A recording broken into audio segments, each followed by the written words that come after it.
Technology becomes a larger part of our lives. Another reality has emerged: the need for cybersecurity.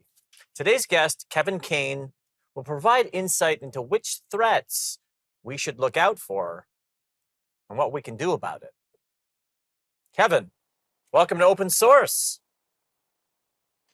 Thank you. It's a pleasure to be here. Obviously, I'm doing this technology show, and there's a lot of fears around technology in general.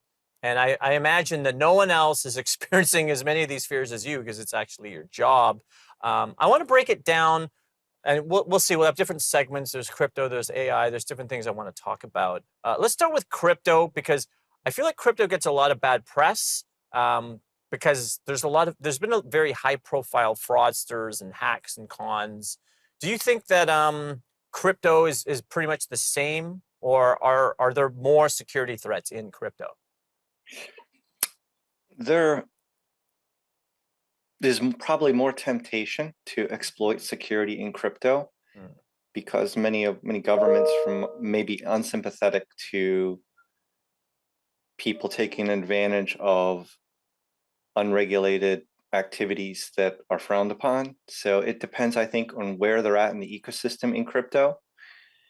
If they are in let's say, a gray area of operation and somebody were to take advantage of them and steal their money or do something malicious towards that area that is operating in the gray, or if it's even illegal, then they have no recourse.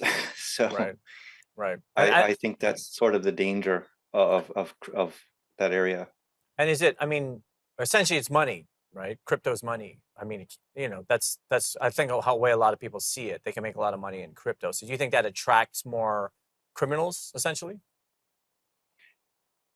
I think when you have a combination of a lack of regulatory certainty behind you, and that makes it difficult to defend yourself with the rule of law.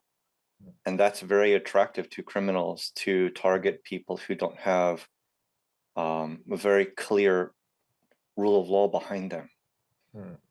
That makes sense.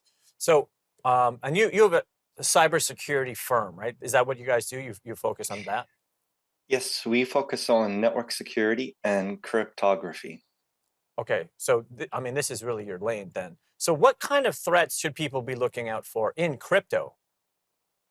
The biggest one that is universally accepted at G7 in South Korea, Japan, Singapore, Germany, France, even Russia and China is the end of the shelf life of all of the cryptography that we use, with a couple of small nuanced caveats that are for a more detailed conversation at another time. But generally speaking, RSA is a well-known encryption, and it's used to sign every Google Play every store in the Google Play App Store. It's used ubiquitous across the internet, and RSA, no matter how big the key size is, it doesn't matter.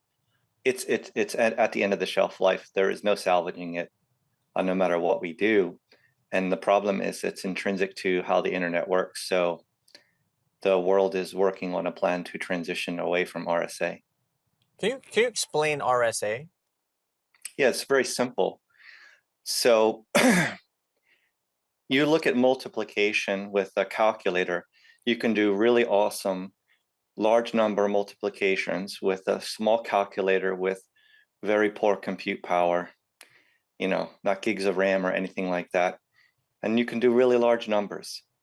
What you can't do is go backwards and factor. So we all learned in elementary or middle school factoring. So you can do, let's say, 100 times 50. It's really cheap to go forward in terms of energy, power, and compute memory.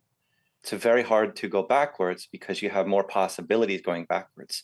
2 times 5 times 10 times 15 to equal that number, right? So when you make the number so large, the computer runs out of memory trying to find all the possibilities. And that's where the keys are hidden to RSA. But advances in computing and advancing in algorithms are making it so that we can find those possible patterns in larger and larger numbers. Right. And we can see a linear line heading to the end.